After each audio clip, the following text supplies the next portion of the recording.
साल 2023-24 के लिए 31 जुलाई तक इनकम टैक्स रिटर्न फाइल करना है। कई लोगों का मानना है कि अगर उनकी सालाना इनकम 2.5 लाख से कम है और वो टैक्स के दायरे में नहीं आते हैं तो उन्हें आईटीआर भरने की ज़रूरत नहीं है, लेकिन ऐसा नहीं है।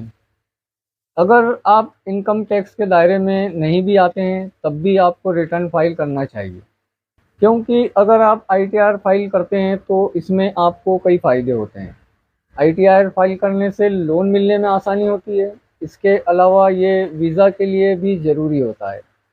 हम आपको आईटीआर फाइल करने के 5 फ़ायदों के बारे में बता रहे हैं। सबसे पहला फ़ायदा है लोन मिलने में आसानी। आईटीआर आपकी इनकम का प्रूफ होता है। इसे सभी बैंक और एनबीएफसी कंपनी इनकम प्रूफ के तौर पर स्वीकार करते हैं। अगर आप बैंक लोन के लिए अप्लाई करते हैं तो बैंक कई बार आईटीआर मांगते हैं।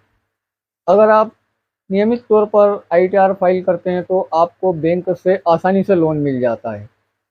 इसके अलावा आप किसी भी फाइनेंशियल इंस्टीट्यूशन से लोन के अलावा दूसरी सेवाएं भी आसानी से हासिल कर सकते हैं। आईटीआर का दूसरा फ़ायदा है वीज़ा। अगर आप किसी दूसरे देश में जा रहे हैं तो वीज़ा के लिए जब आप आवेदन करते हैं तो आपसे इनकम टैक्स रिटर्न मांगा जा सकता है। कई देशों की वीज़ा अथॉरिटीज़ वीज़ा के लिए 3 से 5 साल का आईटीआर मांगते हैं। आईटीआर के ज़रिए वो चेक करते हैं कि जो आदमी उनके देश में आना चाहता है उसका फाइनेंशियल स्टेटस क्या है। आईटीआर का तीसरा फ़ायदा टैक्स रिफंड क्लेम करने के लिए। अगर आपकी आमदनी से टैक्स काटकर सरकार के पास जमा कर दिया गया है तो आप आईटीआर फाइल किए बिना उसे वापस नहीं पा सकते, भले ही आपकी इनकम इनकम टैक्स के दायरे में नहीं आती हो।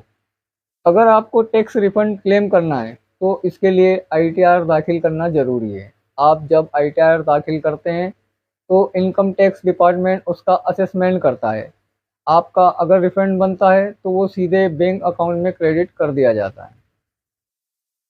आईटीआर की रसीद एड्रेस प्रूफ के रूप में भी काम आती है। आईटीआर रसीद आपके पंजीकृत पते पर भेजी जाती है, जो एड्रेस प्रूफ के रूप में काम कर सकती है। इसके अलावा ये आपके लिए इनकम प्रूफ का भी काम करती है। पांचवा फायदा, घाटे को कैरी फॉरवर्ड करना आसान रहता है। अगर आप शेयर या म्यूचुअल फंड में निवेश करते हैं और आपको घाटा होता है तो घाटे को अगले साल कैरी फॉरवर्ड कराने के लिए निर्धारित समय सीमा में इनकम टैक्स रिटर्न फाइल करना जरूरी है, क्योंकि अगले साल आपको अगर कैपिटल गेन होता है तो ये घाटा इस फायदे से एडजस्ट होगा और आपको लाभ पर टैक्स छूट का फायदा मिल सकता है। इसी तरह की नए नए अपडेट और हेल्पफुल वीडियो देखने के लिए आप मेरे चैनल टेक्निकल बाबू को सब्सक्राइब करें और वीडियो पसंद आया है तो वीडियो को लाइक और अपने दोस्तों में शेयर ज़रूर करें।